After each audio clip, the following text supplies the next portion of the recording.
मुख्यमंत्री देवेंद्र फडणवीस की सरकार में सीएम सहायता निधि से महाराष्ट्र के लोगों को कैसे फ़ायदा मिल सके और गांव-गांव तक ये जो योजना है और ये जो निधि है कैसे लोगों तक फ़ायदेमंद साबित हो, इसके लिए एक बड़ी पहल शुरू की गई है।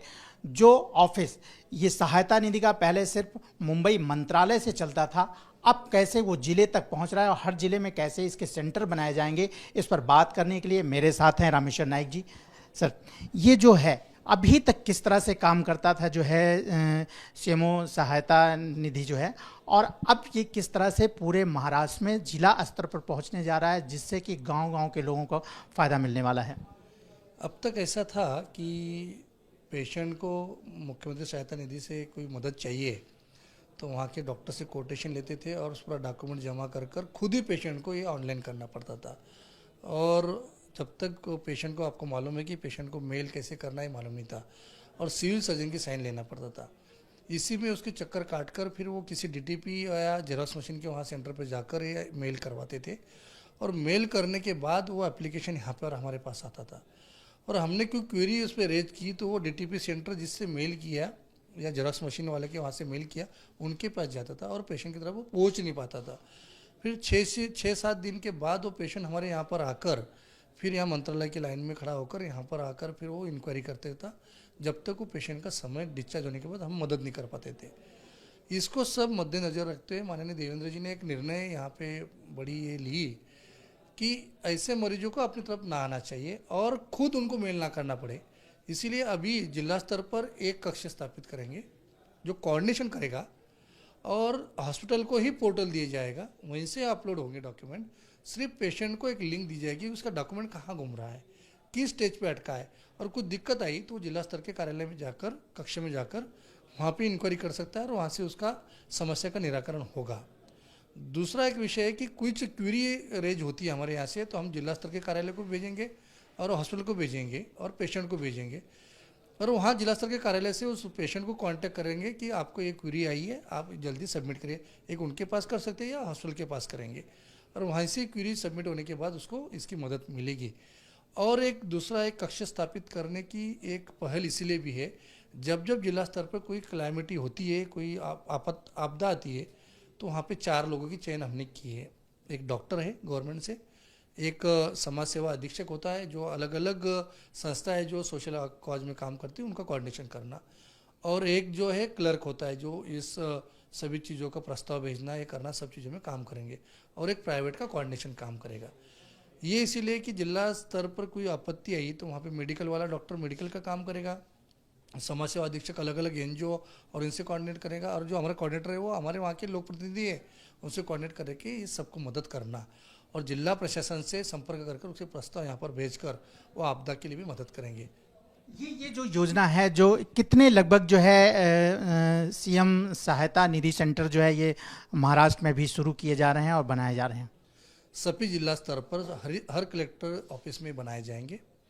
इसके बावजूद जो मेडिकल सहायता निधि है वो हर हॉस्पिटल को पोर्टल दी जाएगा। अभी 3800 हॉस्पिटल हमारे यहाँ रजिस्टर है और उसकी मात्रा और बढ़ेगी। अभी माननीय देवेंद्र जी के कार्यकाल में आपने देखा होगा जब डीसीएम थे तो उनके पास एक लॉ एंड जुडिशरी डिपार्टमेंट था। चैरिटेबल हॉस्पिटल जितने थे, धर्मदाय हॉस्पिटल जो होते हैं, उनका सबका मॉनिटरिंग और एग्जीक्यूशन मंत्रालय से चलता है, वो भी इसमें मर्ज किया गया है। ऐसे स्कूल मिलाकर धर्मदाय हॉस्पिटल भी इसमें आएंगे, उन वहाँ से भी मदद करने का काम इसी कक्ष से शुरू होगा और सब पेपरलेस और फेसलेस होगा। आपको लगता है कि अगर ये जो बहुत बड़ा कदम माना जा रहा है, इससे जो ग्रामीण लोग हैं जिनको जो है हेल्थ के लिए ज़रूरत हो या सहायता नहीं मिल पाती थी, एक नया बदलाव देखने को मिलेगा? 100% नया बदलाव मिलेगा।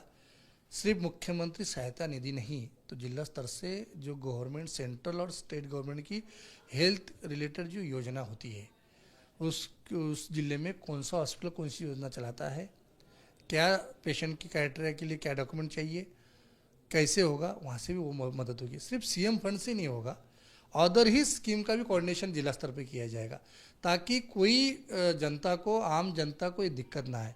आपको मालूम है कि देवेंद्र जी का एक ही मोटो होता है कि इस राज्य की जनता बिना पैसे के, बिना इलाज के कुछ दिक्कत ना आए, इसीलिए ये कक्ष स्थापित किया है। ये कच्छ की मैं बात करूंगा क्योंकि जैसे ये सेंटर बनेगा अभी, अगर क्योंकि आप पूरा ये यहाँ का देखते हैं, कार्यभार आप देखते हैं, कितने लोग महाराष्ट्र से लगभग यहाँ पर आते होंगे, जो है उनकी ज़रूरतें जो हैं?